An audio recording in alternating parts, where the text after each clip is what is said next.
There is that famous quote that goes something along the lines of, "Well-behaved women rarely make history." My question is, who decided what exactly defines a well-behaved woman? Hi, I'm Amy with the Cactus Atlas, and today we're going to take a look at three different women in Arizona's history, both what many would consider well-behaved and not so well-behaved.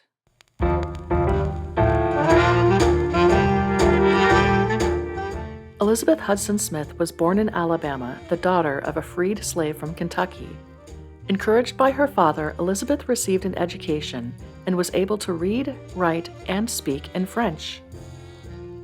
In 1897, Elizabeth moved to Wickenburg with her husband William, a porter for area railroads. She and her husband found work cooking, cleaning, and managing at the struggling Baxter Hotel. They were both successful and able to expand the hotel from 1 story to 2. It was the first 2-story building in Wickenburg. Elizabeth's cooking soon gained attention in town. She was especially known for her decadent chocolate chip cookies. In 1905, at the request of the Santa Fe Railroad, she and her husband opened the Vernetta Hotel, named after William's mother, who is said to have helped fund the building, potentially along with George Pullman, the inventor of the Pullman sleeping car, who William was a valet for. Designed by James Crichton, the Vernetta became the first brick building in Wickenburg. Due to the proximity to the Santa Fe Railroad, business was booming. Passengers would exit the train and be greeted by the smells of Elizabeth's cooking, music, and a welcoming place to stretch out and rest. With the income from the hotel, Elizabeth began to buy ranch land, which provided her hotel with fresh meat and produce. In addition to her ranch, Elizabeth began to expand, purchasing a barber shop, restaurant, rental homes, and mining claims. She helped create the first Presbyterian church and opened an opera house that showcased touring companies. William, a known drunk, began to have less and less to do with the business and often would disappear for days at a time. Elizabeth finally had enough and divorced him. Despite her divorce, she still was a prominent figure in town and very well respected. Eventually, the Great Depression came, and the hotel began to lose business. The town population also changed as more people from the east moved out west looking for work. Along with them came racism and prejudice. Soon Elizabeth was excluded from social circles in the church she was once part of. It is said that she ended up having to dress as a maid in her own hotel to not be perceived as too uppity. On March 25th of 1935, Elizabeth passed away, and what was once the finest hotel in town closed for business. The same prejudice that excluded her from social circles also refused to bury her in the main cemetery, citing burials there for whites only. Elizabeth Hudson Smith ended up being buried here, in Garcia Cemetery, among other African Americans, Asians, Mexicans, and unknown miners, many of whom were her friends during her years in Wickenburg. Today, the town of Wickenburg has an award to celebrate accomplished women of the West, named after Elizabeth Hudson Smith.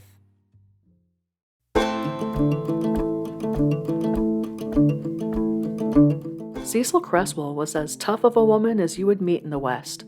Former neighbor John Thompson once called her a witch, about a worse a witch as you could meet. Born Olive Dove Van Soest, Cecil left her home in southeastern South Dakota at 14 and headed west to Arizona. Landing around Winslow, she found work as a Harvey girl around 1918. Finding love, Cecil married George Creswell, a Bureau of Indian Affairs livestock inspector, quit her job, and moved to Tuba City. Many remember her from this time as a lively girl and a bit of a socialite, as her marriage afforded her a comfortable lifestyle. However, these times would soon end when George died in 1924 and the Great Depression soon set in. Cecil would move back to Winslow and reside at the 160-acre homestead belonging to Creswell. She would marry once more, but again found herself widowed when her husband, Moon Mullins, was struck by lightning in New Mexico. Olive Dove had officially had enough. It's around this time that she started going by the name Cecil, wore men's clothing, and wouldn't take lip from anyone. Cecil began earning money working as a hired hand on area ranches and could ride and rope better than any man could. It is said that she often went out to break wild horses and herself rode a large black stallion she named Pig.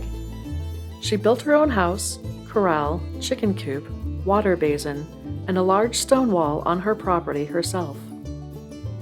Being as times were tough, though, Cecil became just as tough and began cattle rustling. She rustled a large bull from another cattleman, brought it to her property, rebranded it under her Rafter 3 brand, and applied a red henna dye to disguise its natural coat. As one might guess, her rustling didn't end there. Many looked the other way as they knew she was a single woman without steady income. She would sell beef at Babbitt's in town, and when beef wasn't available, she would shoot burros and pass it off as beef. Rumors said that not a single jackrabbit would be found near her property, as Cecil was a crack shot. So good, in fact, rumor continues that she shot the horn off of her neighbor John Thompson's saddle, whom Cecil had a long-standing feud with. You see, Cecil didn't care for anyone near her property and would frequently shoot out at workers or neighbors passing by just to antagonize them. All of this would eventually end as Cecil's rustling and behavior caught up with her. After a lengthy investigation, deputies were ready to press charges against Cecil once and for all. Knowing charging her would be no easy task, they snuck onto her property while she was away in town and removed all her guns.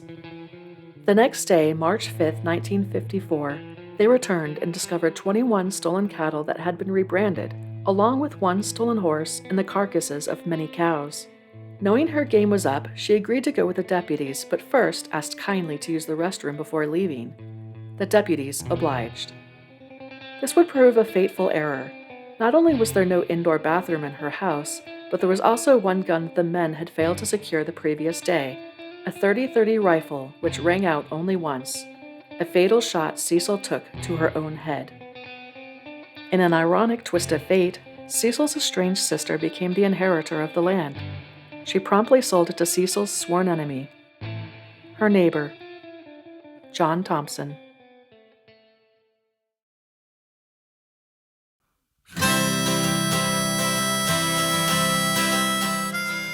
Born in Kansas on October 27, 1870, Sharlot Hall was no stranger to frontier life.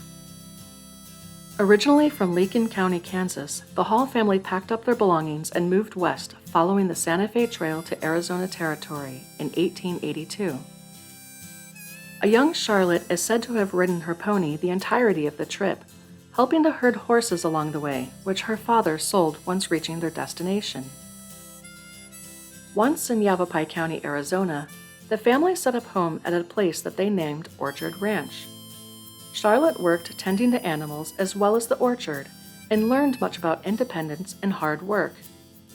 When she wasn't working, she often would sit and listen to stories in the governor's mansion from one of Prescott's earliest pioneers, Judge Henry Florey. These stories would contribute to Sharlot's love of history. Though largely self-educated, Sharlot went to school in both Dewey as well as Prescott. She showed an early talent and interest in poetry, something that would start her early career. Her poems and other writings were published in the Land of Sunshine magazine, which would later become Out West magazine. Eventually, Sharlot would work as an editor for the magazine, often staying in Los Angeles working and learning from the publisher, Charles Loomis. Throughout her lifetime, Sharlot would go on to publish much of her poetry, many of which are about her love of the Southwest. In addition to her work with Out West magazine, Sharlot explored her love of history, which was introduced early in her life during those story times in the governor's mansion. She became a historian and president of many organizations and eventually in 1909 was appointed as Arizona's territorial historian, the first woman to hold a public office in Arizona. In this position, Sharlot traveled the state collecting pioneer stories and artifacts in an effort to preserve history. She would continue in this position until 1912. In 1925, Sharlot served as state elector and delivered Arizona's 3 electoral votes for Calvin Coolidge to Washington, D.C., dressed in a custom copper overdress. It is said she also had a hand in defeating a bill that would have brought New Mexico and Arizona territories into the Union as one state. Due to rampant looting that was all too common in the Southwest that Sharlot saw on her travels, she saw the need to preserve these stories, artifacts, and relics as they were getting lost to time. She began her collection with plans of eventually opening a museum to display them. After the death of her parents, Sharlot left Orchard Ranch in 1927 and moved into the old governor's mansion, which was given to her under a permanent lease. Her collection of artifacts eventually grew to become the Sharlot Hall Museum. And the governor's mansion, which is in its original site, is now one of the centerpieces of that museum. Until her death in 1943, Sharlot continued to lecture about Arizona's history and resources and expand her museum. A historical society continues her efforts today. And though she stated no funeral was needed, hundreds turned out to pay tribute at the museum in her namesake. Governor Osborne delivered a tribute to her. Sharlot Hall has the heart of a pioneer and the soul of a poet. Her mission in life was to record in song and story the heroism and the deeds of the lives of our pioneer citizens. And in that, she did a tremendous service for all of us. Sharlot's legacy continues to live on. She was one of the first women to be elected to Arizona Women's Hall of Fame, and she also has an award named after her and is given to an Arizona woman who has made a valuable contribution to the understanding and awareness of Arizona and its history.